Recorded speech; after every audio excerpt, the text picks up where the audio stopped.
మన ప్రభువును రక్షకుడైన యేసుక్రీస్తు నామమున గుడ్ సమరణ మీ కుటుంబ సభ్యులను మీ అందరికీ శుభాభివందనాలు. దేవుని యొక్క మహాకృపను బట్టి గతించిన నెలంతా దేవుడు తన కృపలో మనందరినీ కాపాడి సంరక్షించి మన బ్రతుకులో మరి యొక్క నూతన నెలలోనికి ప్రవేశపెట్టి ఆయన సన్నిధానంలో ఆయన బిడ్డగా ఆయన నామాన్ని స్తుతించడానికి, గణపరచడానికి, ఆరాధించడానికి, మరి ముఖ్యంగా దేవుని యొక్క రాజ్య నివాసులుగా చేయడానికి దేవాతి దేవుడు మనకిచ్చినటువంటి యొక్క అవకాశమును బట్టి మనమందరము కూడా దేవునికి వందనములు, స్తుతులు, స్తోత్రాలు, కృతజ్ఞతలు చెల్లించవలసిన వారమై ఉన్నాము.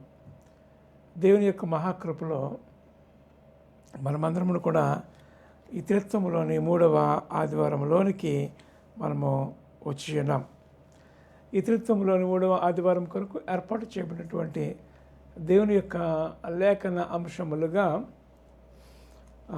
పత్రికా పాఠ్యభాగముగా పరిశుద్ధులైనటువంటి పేతురు గారు భక్త కోటికి రాసినటువంటి మొదటి పత్రిక 5వ అధ్యాయము 6వ వచనం నుండి 11వ వచనం వరకు, అలానే సువార్త పాఠ్యభాగముగా పరిశుద్ధులైన లూకా గారు రాసినటువంటి సువార్త 15వ అధ్యాయము మొదటి 10 వచనములు ఈ వారము మనకు పాఠ్యాంశములుగా ఇవ్వబడి ఉన్నవి. ఈ లేఖనములను ధ్యానం చేయడానికి ముందుగా ఆత్మదేవుని సహాయం నడిపింపు కోరుకుందాం. కృపయు కనికరం గల ప్రియ పరమ తండ్రి, వందనములు, స్తుతులు, స్తోత్రులనైనా దేవాన్ని కృపను బట్టి గతించిన నెలంతా నీ కృపలో మమ్మల్ని కాపాడి సంరక్షించి మా బ్రతుకులో మరి యొక్క నెలలోనికి మమ్మల్ని ప్రవేశపెట్టి మొట్టమొదటి ఆదివారంలో నీ సన్నిధానంలో నీ బిడ్డలుగా మేమందరములు చేరి నేను స్తుతించి, గణపరిచి, ఆరాధించి భాగ్యం మీరు మాకు ఇచ్చినందుకు వందనాలు చెల్లిస్తున్నాం. కొద్ది నిమిషములు నీ వాక్యమును ధ్యానింపనట్టుండగా నీ ఆత్మచేత నన్ను మమ్మల్ని నింపి నడిపించండి. నా నోటి మాటలు, నా హృదయ ధ్యానమును దృష్టిగా అంగీకారములుగా చేయమని, మహిమ పొందుకోమని నీ ప్రియకుమారుడు మా రక్షకుడైన యేసుక్రీస్తు వారి శ్రేష్టమైన నామమున మిక్కిలి వినయముతో ప్రార్థించి వేడుకొనుచున్నాము తండ్రి, ఆమేన్. త్రిత్వములోని 3వ ఆదివారం కొరకు ఏర్పాటు చేయబడినటువంటి ఈ లేఖనములను మనము ధ్యానం చేస్తూ ఉంటున్నప్పుడు దేవాతి దేవుడు మనతో మాట్లాడుతున్నటువంటి ఆత్మీయ సత్యములను మనం పరిశీలన చేస్తూ ఉంటున్నప్పుడు దేవునికి ఇష్టమైనటువంటి సంతోషము, దేవునికి సంతోషమైనటువంటి కార్యం ఏదైనా ఉన్నది అనే విషయాన్ని మనం ఆలోచన చేస్తూ ఉంటున్నప్పుడు ఈరోజు మనకి ఇవ్వబడినటువంటి ఈ లేఖనములో ఈ 2 లేఖనాలు కూడా ఆలోచన చేస్తూ ఉంటున్నప్పుడు దేవుడు ఏ విషయాల్లో ఆనందం కలిగి ఉంటాడు, లేక పరలోకములో ఎప్పుడు పండుగ జరుగుతుంది అనే విషయాన్ని మనము జ్ఞాపకం చేస్తుంటున్నప్పుడు ఈ లేఖనాలు మనం చదువుతూ ఉన్నప్పుడు మనము దేవుని బిడ్డలుగా దేవునిలో మనము సహవాసము చేస్తూ రూపాంతర అనుభవంలోనికి మనం వెళుతూ ఉన్నప్పుడు, మరి ముఖ్యంగా చెప్పాలి అంటే మారు మనస్సు పొందినటువంటి అనుభవంలోనికి మనం వెళ్ళాలి. అంటే ఈ లోకములో మనం ఉన్నప్పటికీ కూడా ఈ లోకానికి వేరుగా దేవుని స్తుతిస్తూ, ఆరాధిస్తూ, ఘనపరుస్తూ ఆయన నామాన్ని ఇతరులకు ప్రకటించేవారుగా ఆయన మన జీవితంలో చేసినటువంటి గొప్ప కార్యములను ఇతరులకు సాక్ష్యము చెప్పే రీతిగా మనం ఉండాలి. ఒక్క మాటలో చెప్పాలి అంటే పాపి తన జీవితాన్ని విడిచిపెట్టి పరిశుద్ధుడును రక్షకుడైనటువంటి యేసు వైపు మళ్ళుతూ ఉన్నప్పుడు, ఆయన వెంబడిస్తూ ఉన్నప్పుడు అప్పుడు ఆయనకు నిజమైనటువంటి సంతోషం కలుగుతుంది, ఆనందము కలుగుతుంది అనే విషయాన్ని జ్ఞాపకం చేస్తూ ఉన్నాడు. అలానే పత్రికలు మనం చూస్తూ ఉంటున్నప్పుడు ఆయన మన గురించి ఆలోచన చేస్తూ ఉన్నాడు. He is care taking about us. ఆయన మన గురించి చింతిస్తూ ఉన్నాడు. అన్ని విషయాలను కూడా ఆయన మీదే ఆధారపడి ఉండాలి అనే విషయాన్ని జ్ఞాపకం చేస్తూ ఉన్నాడు. కాబట్టి మన చింత యావత్తు ఆయన మీద వేస్తూ ఆయనను ఘనపరిచేవారుగా ఉంటూ ఉన్నప్పుడు, ఆయన వెంబడించేవారుగా ఉంటూ ఉన్నప్పుడు ఆయనకు సంతోషము అనే విషయాన్ని ఇక్కడ జ్ఞాపకం చేస్తూ ఉన్నారు.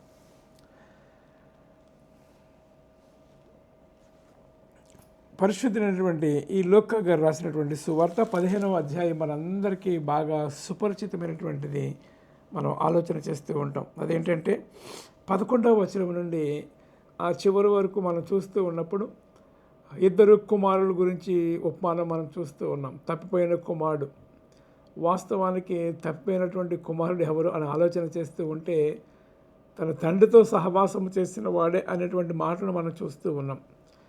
వాస్తవానికి తప్పిపోయిన కుమారుడు దూరదేశానికి వెళ్ళాడు, తిరిగి రిపెంటెన్స్ అయ్యాడు, పశ్చాత్తాపడ్డాడు. తండ్రి సన్నిధికి వస్తూ ఉన్నప్పుడు ఆ తండ్రి కూడా నా కుమారుడు ఎప్పుడు వస్తాడని ఎదురు చూశాడు. గొప్ప విందు చేశారు. ఎందుకంటే చనిపోయినటువంటి నా కుమారుడు తిరిగి బ్రతికాడనేటువంటి ఆలోచనకు వారు వచ్చారు. అయితే తండ్రితో ఉన్నటువంటి కుమారుడు నాకు ఎప్పుడు ఇలాంటివి చేయలేదు, అరే బాబు ఇవన్నీ నీవే కదా అనేటువంటి ఆలోచన. అంటే ఉన్నాడు కానీ తండ్రి స్వాస్యమును సరిగా అనుభవించలేనటువంటి అజ్ఞానంలో ఉన్నాడు. అయితే తండ్రి ఇద్దరు బిడ్డలను కూడా సమానంగానే చూస్తున్న విషయాన్ని మర్చిపోయాడు. అది సారాంశము ఈ లూకాసు వార్త 15వ అధ్యాయం 11వ వచనం నుంచి చూస్తాం. అలానే ఈరోజు మనకి ఇవ్వబడినటువంటి లేఖనాలు మనం ఆలోచన చేస్తూ ఉంటున్నప్పుడు మొదటి 6 వచనాలు ఈ వారం మనకు లేఖనాలుగా ఇవ్వబడి ఉన్నవి. ఈ లేఖనాలు మనం ఆలోచన చేస్తూ ఉంటున్నప్పుడు పరలోకములో ఎప్పుడు సంతోషం కలుగుతుంది అనే విషయాన్ని ఇక్కడ తెలియచేస్తూ ఉన్నారు. యేసుక్రీస్తు వారు భోజనం చేస్తున్నటువంటి సందర్భంలో అక్కడకు పరిసయ్యులు, శాస్త్రులు అనేక మంది అక్కడికి వచ్చినటువంటి చూస్తున్నాం. సమస్తమైనటువంటి శంకరులను, పాపులను ఆయన బోధ వినుటకు ఆయన దగ్గరకు వచ్చి ఉండగా పరిసయ్యులు, శాస్త్రులను అది చూచి ఇతడు పాపులను చేర్చుకొని వారితో భోజనం చేస్తూ ఉన్నాడు అనేటువంటి మాటను జ్ఞాపకం చేస్తూ ఉన్నారు. యేసుక్రీస్తు వచ్చింది ఎందుకు ఈ లోకానికంటే పాపులను రక్షించడానికి. ఎవరు పాపులు అంటే అంతటా అందరూ పాపులే. మనం పాపము చేసి దేవుడు అనుగ్రహించే యొక్క ఆ మహిమను మనం పొందలేకపోతూ ఉన్నాము. కాబట్టి ఆ మహిమను తిరిగి ఇవ్వడానికి, మన పాప జీవితమును తిరిగి ఒప్పుకొని పరిశుద్ధుడు యేసు వైపు మళ్ళడానికి, ఆయన వైపు త్రిప్పుకోవడానికి ఆయన ఈ లోకంలోనికి రక్షకుడిగా వచ్చాడు. మన పాపం అంతా ఆయన మీద వేసుకున్నాడు. మనలను పరిశుద్ధునిగా చేయడానికి ఆయన పాపిగా మారిపోయాడు. క్రీస్తు రక్తంలో మనం కడగబడి తిరిగి మనలా నూతనపరచబడే భాగ్యాన్ని దేవుడు మనకి ఇచ్చాడు. దేవుడు మనకి మహిమ కలుగును గాక. అయితే ఇక్కడ ఆలోచన చేస్తూ ఉన్నప్పుడు అందుకైన వారితో ఈ ఉపమానం ఇదేంటి పాపులతో భోజనం చేస్తూ ఉన్నాడు. అనేక సందర్భాల్లో వైద్యులకు ఆరోగ్యంగా ఉన్న వారికి వైద్యుడు అక్కర్లేదు, కానీ అనారోగ్యంగా ఉన్న వారికే కదా. అందరము అనారోగ్యంగా ఉన్న ఒక రీతిగా చూస్తే ఆధ్యాత్మిక భాషలో మనం మాట్లాడుతూ ఉన్నప్పుడు. అయితే ఇక్కడ అంటున్న మాట ఏంటంటే ఆయన ఒక ఉపమానం చెప్పాడు. పాపులతో ఈయన భోజనం చేస్తూ ఉన్నాడు అంటే అందరము కూడా మన నీతి దేవుని ఎదుట మురికి గుడ్డ వలె ఉందనే విషయం మనం ఆలోచన చేయాలి. ఆయన ఏమంటున్నాడంటే ఏ మనుష్యునికైనా 100 గొర్రెలు కలిగి ఉండగా ఒక్కటి తప్పిపోతే ఈ 100 పక్కన పెట్టి 99 పక్కన పెట్టి ఆ తప్పిపోయిన దాన్ని తిరిగి దేవుడు లేక ఆ కాపరి వెతికి మరీ రక్షించుకున్నప్పుడు అమ్మాయ పోయింది తిరిగి దొరికింది అని ఎంత ఆనందపడుతూ ఉంటాడు. నిజమే కదా. మన ఇంట్లో ఏ వస్తువు పోయినా కింద ఉదాహరణ కూడా అంతే. ఏదైతే పోయింది తిరిగి మనం సంపాదించుకున్నామో ఆ ఆనందము చెప్పనసఖ్యమైనది. అదే యేసయ్య మాట్లాడుతున్నాడు. తప్పిపోయిన అతడు 99ని అడవిలో విడిచిపెట్టి తప్పిపోయిన దాని కొరకు వెతుకుతూ వెళ్తాడు కదా. అది దొరికినప్పుడు సంతోషముతో దాని భుజముల మీద వేసి ఇంటికి వచ్చి తన స్నేహితులకును పొరుగు వారికి పిలిచి నాతో కూడా సంతోషించి తప్పిపోయినటువంటి నా గొర్రె దొరికినదని వానితో చెప్పగా, తప్పిపోయినటువంటి గొర్రె దొరికింది. ఇది తప్పిపోయినటువంటి గొర్రె దొరికింది. మనము ఆయనను వెంబడించేవారుగా ఉండాలి, ఆయనతో సహవాసము చేసేవారుగా ఉండాలి. ఆయనతో సహవాసము చేస్తూ ఉంటున్నప్పుడు మనము కొన్ని పరిస్థితుల్లో తొలగిపోయే అవకాశం ఉంది. అలాంటి పరిస్థితుల్లో నువ్వు ఎప్పుడు తొలగిపోయినప్పటికీ కూడా దేవుడిని రక్షించడానికి పరిశుద్ధాత్మ దేవుడిని లోకంలో ఉంచాడు. కాబట్టి మనలను నీడవెల వెంబడిస్తూ ఆ కుమారుడా ఇది కరెక్ట్ కాదు అని తన వాక్యంతో మనల్ని హెచ్చరిస్తూ ఉంటాడు. దేవుడు మనకి మహిమ కలుగును గాక. అక్కడుంటే మాట ఏంటంటే తన భుజముల మీద ఆ తప్పినటువంటి గొర్రె పిల్లను పట్టుకొని తన ఇంటికి వచ్చి స్నేహితులతో పొరుగు వానితో సంతోషిస్తూ ఉంటాడు. ఇదిగో ఈ గొర్రె పిల్ల దొరికింది, ఆనందించండి. ఇంకో భాషలో చెప్పాలంటే ఆయన ఏమంటున్నాడు, మీరు నాతో కూడా సంతోషించండి, తప్పిపోయిన నా గొర్రె దొరికినదని వానితో చెప్పింది కదా. అటువలే మారు మనస్సు అక్కరలేని 99 నీతిమంతుల విషయమై కలుగు సంతోషము కంటే మారు మనసు పొందు ఒక్క పాపి విషయమై పరలోకమందు ఎక్కువ సంతోషము కలుగును. దేవునా మనకి మహిమ కలుగును గాక. యేసయ్య వచ్చింది ఏంటి? ఏ ఒక్కడు నశించుట ఆయనకు ఇష్టము లేదు. పరలోకము ఫుల్గా ఉండాలి, నరకము ఖాళీగా ఉండాలి. అసలు ఈ నరకం ఎవరి కోసం ఏర్పడిందంటే ఇద్దరి కొరకు ఏర్పాటు చేయబడింది. ఆయన మీదకు తిరుగుబాటు చేసినటువంటి దేవదూతల కొరకును, అలానే భక్తిహీనుల కొరకు నరకము సిద్ధపరచబడి ఉన్నది అనేటువంటి మాటను మనం సామెతల గ్రంథాల్లో చూస్తూ ఉంటాం. అయితే ఇక్కడ భక్తిహీనులు ఉండాలి అని దేవుని ఉద్దేశము కాదు, కానీ అందరూ దేవుని తెలుసుకోవాలి. అందుకే ఆయన యొక్క రాకడ కూడా ఆలస్యం అవుతుంది, ఆయన వాయిదా వేస్తూ ఉన్నాడు. రెండవదిగా ఏంటంటే ఆయన అందరికీ అలర్ట్ చేస్తూ ఉన్నాడు. ఇజ్రాయెల్ యుద్ధం జరుగుతూ ఉంటున్నప్పుడు ఆ సౌండ్స్, అలారమ్స్ ఎలా వస్తూ ఉంటాయో అలానే దేవుని యొక్క రాకడ సమీపముగా ఉన్నది, మారు మనసు పొందండి అని బాప్తిస్మిచ్చి యోహాను మొదలుకొని ఎప్పటి వరకు కూడా ఆయన యొక్క రక్షణ సువార్త కార్యము జరుగుతూ ఉన్న దేవుని నామానికి మహిమ కలుగును కాక. ఎందుకు ఇంత ఆలస్యము అంటే, ఏ ఒక్కడు ఆ 100 గొర్రెల్లో ఒక్క గొర్రె తప్పిపోతే ఆ యజమాని ఎంత బాధపడ్డాడో యేసయ్య కూడా ఏ ఒక్కరు కూడా, ఎందుకంటే మనమందరం కూడా ఆయన బిడ్డలము, ఆయన పోలికలో ఉన్నవారం కనుక అందరము కూడా ఆయన వలె ఆయన ఉన్న స్థలములో పరలోకమందు సింహాసనం మీద మనం కూర్చుని ఉండాలనేది దేవుని యొక్క ఉద్దేశము. అందుకే వారితో మాట్లాడుతున్నారు, బాబు మీరు నీతిమంతులని మీరు అనుకుంటున్నారు కానీ మీరు నీతి కాదు అని వారికి ఒక రకమైనటువంటి హెచ్చరిక కూడా ఇచ్చాడు. తప్పిపోయినటువంటి ఈ గొర్రె తిరిగి వచ్చినప్పుడు ఎంతో ఆనందం కలిగి ఉంది కదా, నిజమే కదా. అలాగే రెండవ ఉపమానాన్ని కూడా మనం చూస్తూ ఉన్నాం. ఒక స్త్రీ ఆ నాణ్యము పోగొట్టుకున్నది. ఆ నాణ్యం ఏ స్త్రీకైనాను, అక్కడ అంటాడు, ఏ స్త్రీకైనాను 10 వెండి నాణ్యములు ఉండగా వాటిలో ఒక నాణ్యం పోగొట్టుకొని అంటే ఆమె దీపం వెలిగించి ఇల్లు ఊడ్చి దొరుకు వరకు జాగ్రత్తగా వెతకదా. ఆ నాణ్యం కోసం వెతుకుతుంది కదా. ఒకటి పోయింది, మిగిలి ఉన్నాయి కదా అని అనుకోదు. అది ఎందుకు పోవాలి అని మొత్తం అంతా దీపం వెలిగించి మొత్తం అంతా క్లీన్ చేసి మొత్తం మీద దాన్ని పట్టుకుంటుంది. వెతికేంత వరకు దొరుకుతుంది. దేవుని మనకి మహిమ కలుగును కాక. అది దొరికేంత వరకు వెతుకుతూనే ఉంటుందట. అలాగే మనము కూడా యేసయ్య పాదాల చెంత మనము గడిపేవారిగా ఉండాలి అనే మాటను జ్ఞాపకం చేస్తే ఆయన ఏమంటాడంటే, దీపం వెలిగించి ఇల్లు ఊడ్చి అది దొరికేంత వరకు జాగ్రత్తగా వెతకదా.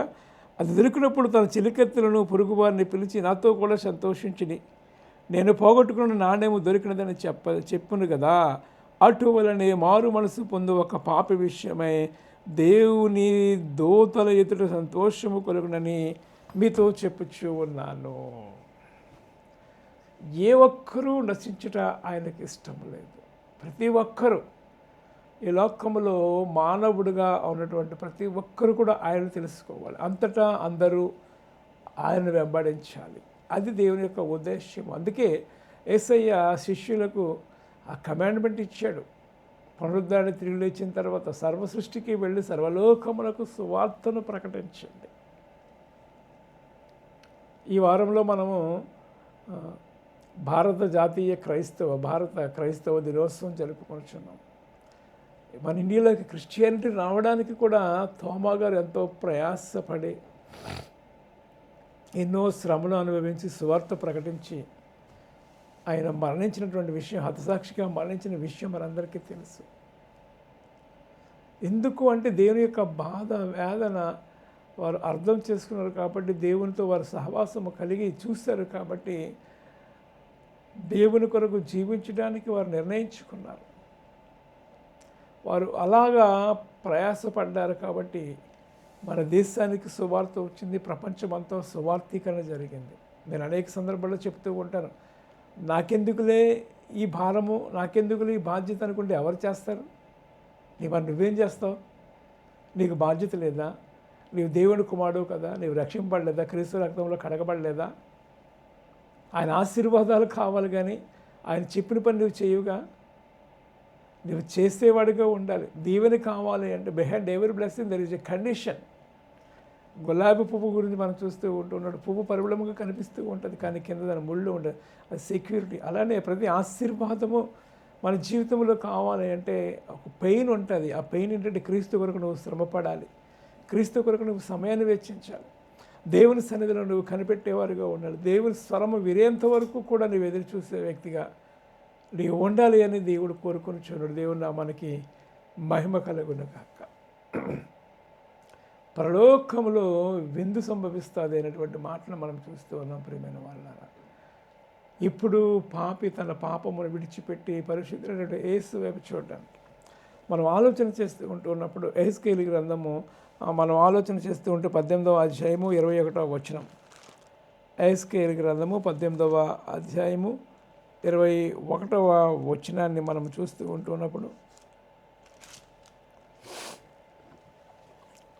అక్కడ కూడా అంటున్నాడు, దుష్టుడు తాను చేసిన పాపములన్నింటినీ విడిచి నా కట్టడలను అనుసరించి నడుచుకున్న ఎడల, నీతి న్యాయములు జరిగించిన ఎడల అతడు మరణమును అందడు అవశ్యముగా అతడు బ్రతుకును. నీతి న్యాయములు, నీతి అయినటువంటి దేవాతి దేవుని, ఆ నీతి సృష్టికర్త అయినటువంటి దేవుని వైపు మనం నడవాలి, తిరగాలి, చూడాలి అనేటువంటి మాటను ఇక్కడ జ్ఞాపకం చేస్తున్నాడు. ఇంకేమంటున్నాడు, నా కట్టడలన్నింటినీ అనుసరించి నీతిని అనుసరించి న్యాయం జరిగించిన అతడు మరణమును పొందడు అవశ్యముగా బ్రతుకును అంటున్నటువంటి మాట 22వ వచనం. అతడు చేసిన అపరాధములలో ఒక్కటిని ఆయన ఏమంటాడు, జ్ఞాపకములోనికి రాదు. అతని నీతిని బట్టి అతడు బ్రతుకును. దుష్టుడు మరణమునందుడు నాకు ఏమాత్రము సంతోషము కలుగునా? దుష్టుడు మరణమునందుడు నాకు ఏమాత్రమైన సంతోషం కలుగుతూ ఉందా? అది ఎంత మాత్రము కాదు అనే విషయాన్ని జ్ఞాపకము చేస్తూ ఆయన ఏమంటాడంటే, వాడు తన ప్రవర్తనను దిద్దుకుని బ్రతుకుటయే నాకు సంతోషము. ఇదే ప్రభు అయినటువంటి యెహోవా వాక్కు. దేవుని సంతోషం ఎప్పుడట? పాపి తన పాపమును విడిచిపెట్టి, లేక దుష్టుడు తన దుష్టత్వం విడిచిపెట్టి రక్షకుడైనటువంటి యేసు వైపు మనం చూడాలి అనేటువంటి మాటను ఇక్కడ జ్ఞాపకం చేస్తూ ఉన్నాడు. నాకు ఎంత మాత్రమైన సంతోషము జరుగుతూ ఉందా? అవశ్యముగా అతడు బ్రతుకుతూ ఉంటాడు. ఏమి తన అపరాధం ఎంత మాత్రం కూడా జ్ఞాపకం చేసుకోనని మాట్లాడుతూ ఉన్నాడు. నిజమే, మన దేవుడు మన అపరాధములు ఎంత మాత్రం కూడా జ్ఞాపకం చేసుకోడు. ఆయన సంతోషం ఎప్పుడంటే దేవుని వైపు తిరిగి యేసయ్యను వెంబడించేవారుగా ఉంటే అదే ఆయనకి చాలు. అప్పుడు పరలోకములో విందు కలుగుతుంది అని ఆయన జ్ఞాపకం చేస్తున్నాడు. ప్రియమైన వారులారా, పరలోకంలో ఎప్పుడు విందు?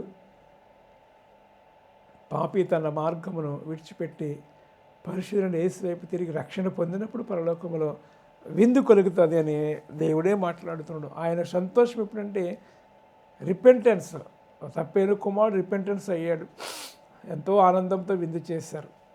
అలానే ఈ ఉపమానాల్లో కూడా అదే మాట్లాడుతూ ఉన్నాడు. యెహెజ్కేలు గ్రంథంలో కూడా అదే మాట్లాడుతూ ఉన్నాడు. ఇంకా ఏమంటాడంటే 33వ అధ్యాయము యెహెజ్కేలు గ్రంథము 11వ వచనం. 33వ అధ్యాయము 11వ వచనం ఏమంటున్నాడు?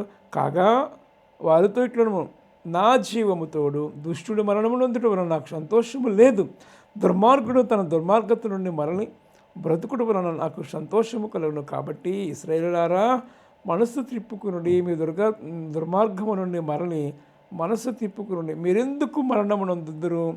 ఇదే ప్రభు అయినటువంటి యెహోవా వాక్కు.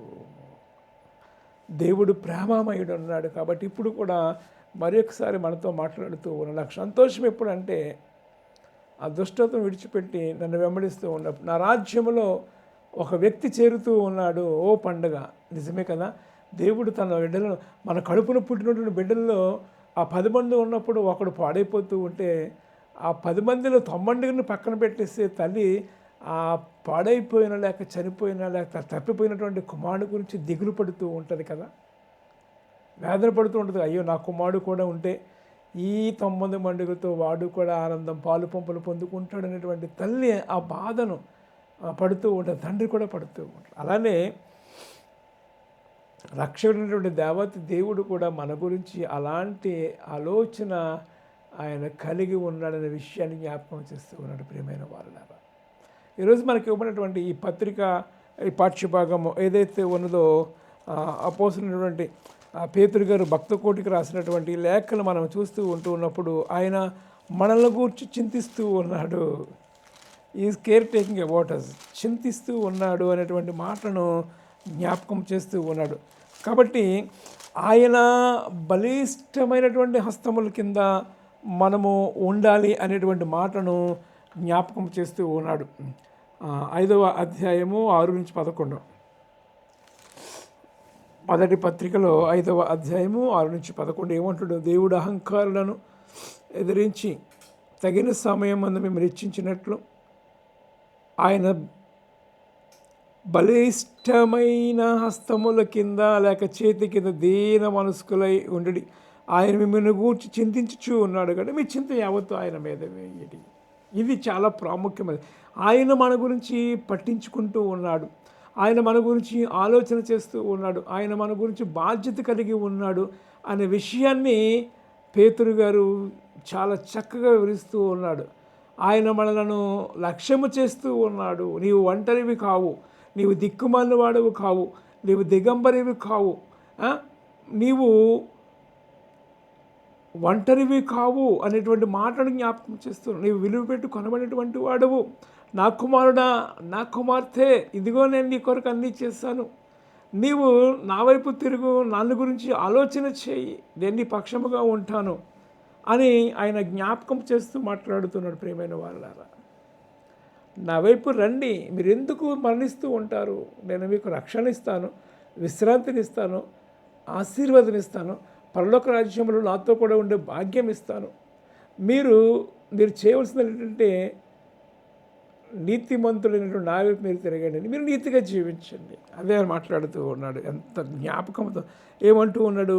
ఆయన మిమ్మల్ని గూర్చి చింతిస్తూ ఉన్నాడు గనుక మీ చింత యావత్తు ఆయన మీద వేయడు. నిబ్బరమైన బుద్ధి కలిగిన వారే మెలకువగా ఉండి మీకు విరోధమైన అపవాది గర్జన సింహం వల్ల ఎవరిని మెరుగుదనాన్ని తిరుగుతూ ఉన్నాడు అనేటువంటి మాటను జ్ఞాపకం చేస్తూ ఉన్నాడు. ఇక్కడ విశ్వాసము క్రీస్తు మిమ్మల్ని పిలిచిన ఆ పిలుపుని జ్ఞాపకం చేసుకుని సర్వకృపానిధి దేవుడు కొంతకాలం మేము శ్రమపడిన పిమ్మట తానే మిమ్మను పరిపూర్ణులుగా చేసి బలపరచెను. యుగయుగములకు ప్రభావములు, మహిమ, ఘనత, కీర్తి, ప్రభావములు దేవునికి కలుగును కాక అనేటువంటి మాటను జ్ఞాపకం చేస్తున్నాం. అంటే ఈ లోకములో మీరు కొంత శ్రమలు, ఇబ్బందులు ఎదుర్కొంటారు. అయితే ఆయన ఏమంటుంటే మిమ్మల్ని పిలిచిన సర్వకృపానిధి దేవుడు కొంచెం కాలము మీకు శ్రమపడను, పిమ్మట తానే మిమ్మల్ని సంపూర్ణంగా చేస్తూ ఉంటాడు. కాబట్టి మనం విశ్వాసం ముందు స్థిరపడి ఉండాలి. ఈ అపవాది ఎవరిని మెరుగుదునా అని సమయం తక్కువగా ఉంది కాబట్టి దేవుని పిల్లల మీద అది అటాక్ చేస్తూ ఉంటుంది. ఎందుకంటే మామూలుగా ఉన్న వారి మీద పట్టించుకోదు. ఎందుకంటే ఎవరైతే భక్తి చేస్తూ ఉన్నారో ఆ భక్తి కలిగినటువంటి వారి మీదనే ఈ అపవాది ఎప్పుడు కూడా తన వైపులో నడిపించుకోవాలి, లొంగ తీసుకుని ఎదురు చూస్తూ ఉంటుంది. కాబట్టి మనము చాలా జాగ్రత్తగా ఉండాలి. అపవాది తంత్రమును ఎదిరించేవారిగా సర్వాంగ కవచములను మనం ధరించుకోవాలి. విశ్వాసము, డాలు, ఇవన్నీ మనం ఇదివరకు ధ్యానం చేసాం. కాబట్టి మనం ఆలోచన చేసేది ఏంటంటే పరలోకములు ఎప్పుడు సంతోషం అంటే పాపి తన పాపములను విడిచిపెట్టినప్పుడు. ఇంకా ఆలోచన చేస్తూ ఉన్నప్పుడు దేవుని బిడ్డగా మనము దేవునితో సహవాసం చేస్తూ అనేక మందిని దేవుని వైపు మనము నడిపిస్తూ ఉన్నప్పుడు పరలోకములో ఎంతో పండుగ జరుగుతూ ఉంటుంది. ఆ పండుగలో మనమందరము కూడా సంతోషంలో పాలుపంపులు పొందుకోవాలి అంటే మనము అనేకులకు మాదిరిగా ఉండాలి, అనేకులను దేవుని వైపు త్రిప్పేవారిగా ఉండాలి. అట్టి కృప పరిశుద్ధాత్మ దేవుడు సదా మనందరకు దయచేయను కాక. ఆమేన్. దేవానికి వందనాలు చెల్లిస్తుంది. నీ కృపలో వదిలింప చేయండి. దేవునికి నిజమైన సంతోషము తప్పిపోయినది తిరిగి బ్రతికినప్పుడు దొరికినప్పుడు, అలానే దేవా దుష్టుడు తన మార్గమును విడిచిపెట్టి నీ వైపు తిరిగినప్పుడు పరలోకములో సంతోషం కలుగుతుందని సెలవిచ్చిన రీతిగా ఆయన మేమును కూడా అనేకులు నీ వైపు నడిపించే బిడ్డలుగా పరలోకములో ఎప్పుడు కూడా నాయన మరి సంతోషం సమాధానములు ఆనందములు ఉండాలంటే మేమును కూడా అనేక మందిని నీ వైపు తిప్పే భాగ్యం మా అందరికీ దయచేయండి. బిడ్డలందరినీ దీవించి ఆశీర్వదించమని దేవా, చిన్న బిడ్డల మొదలుకున్న వృద్ధుల వరకు ప్రతి ఒక్కరిని వారి బలహీనతలను తొలగించి సంపూర్ణ స్వస్థత, ఆయుష్, ఆరోగ్యం అనుగ్రహించమని, వారి పనుల్లో ప్రయాణంలో సమస్తంలో నీ కృప అనుగ్రహించమని నీ ప్రియకుమారుడు మా రక్షకుడు యేసుక్రీస్తు వారి శ్రేష్టమైన నామమున ప్రార్థించి వేడుకొనుచున్నాము తండ్రి. ఆమెన్.